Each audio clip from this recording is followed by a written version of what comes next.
many times did you see people on the internet just buying a lot of expensive stuff just to decorate their sketchbook? So today I'll be sharing with you 10 ways to make your sketchbook look aesthetic and amazing. And also in the middle of the video I'll be doing 3 challenges, and the first one is fixing a spread. The second is using 5 tips out of the 8 that I shared at that point in the video. And the last one is using 10 together in one. So watch till the end to reach those and to get some helpful tricks as well.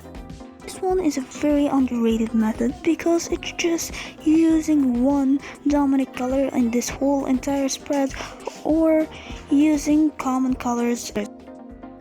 We all have old papers, old notes that we want to throw out, so instead of doing that, you can just stick it like that on a blank paper and then take whatever drawing you drew or planning to draw and just simply stick it on there.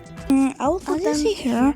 I stuck them to the paper and they already look so cool and cute and so aesthetic. To make it look more professional and furthermore aesthetic, you can use your paint if you have one to paint those notes that you on that paper for sticking your drawings. And as you can see, it's looking so cute.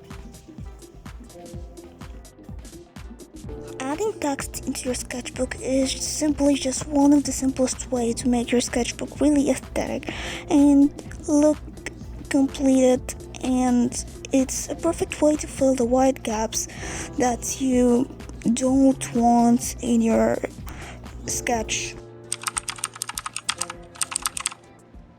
It's time to fix this to turn it into a bright, amazing looking spread. So what I'm going to be doing is fixing this spread that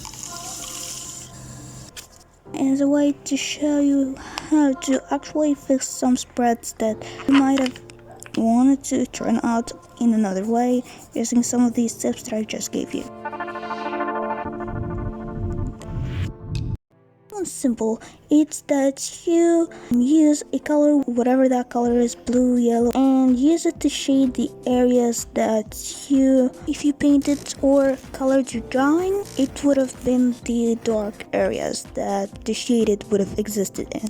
Just probably as you saw with this one. The fifth one is very simple. It's using whatever color you want to use to color the background of whatever it was character practice, a full painting that you painted in the center of your page and you don't know how to fill the rest of the page to make it feel like it's complete. You don't see this a lot in sketchbook tours, so I think it is an underrated way to fill your sketchbook and to make it look aesthetic. Very simple too, but it's about drawing something from different dimensions, from different points of views, like for example a character design from the back, from the front, from the side. One can really look very cool with additions and with no additions. Color washing is one of the most simplest ways to make your page look aesthetic and change the total feel of your spread and make it look more professional, originally. I'm not the best at using sticky notes. A lot of others can use a lot much better than me, but here are some basic ways to use it. There's a certain piece of the drawing you didn't like, you can put a sticky note above it and redraw it. You can even add text and anything like that. Out of the 8 tips that I just mentioned to you, I'm supposed to be choosing 5 of those and to use them all in one spread. To be honest, it was kind of challenging and it just took a very long time. Finally, the ending result was really worth it. This is so far one of the best ones that I've got stored for you guys. And here's why. You know these pins you save on Pinterest, creating something inspired by this thing. You can actually have this picture collections that inspired you to create this thing on whatever side of the spread, and the other piece that you created next to this picture collection that inspired you. After drawing all of the characters, I decided to take the stuff in the little designs that inspired me the most about each picture and combine them all into one character. Now number 10 and the last one is to create pattern behind your drawings to make it look simple and aesthetic. And it's very simple. You can be as creative as you want with this. Make it complicated, make it not complicated. It's all up to you. This one so far was the trickiest one between all of these other challenges, because in this one I had to use all the 10 challenges in just one spread, which means 2 papers, which was really hard. And this is the only one that I created a sketch for how I would love to fill the spread and where I will locate things. This was the only one, which proves me how hard this one was, just to combining the 10 together.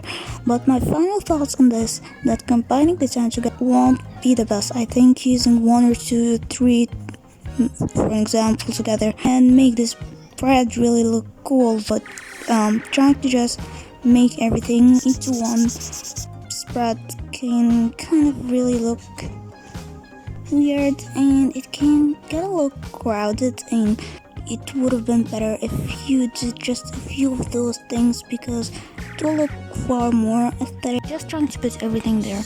And here you are, guys, you're almost at the end of this video, and I think that I have to say thank you so much for making it till here. That means way too much for me. So don't forget to subscribe, and bye bye.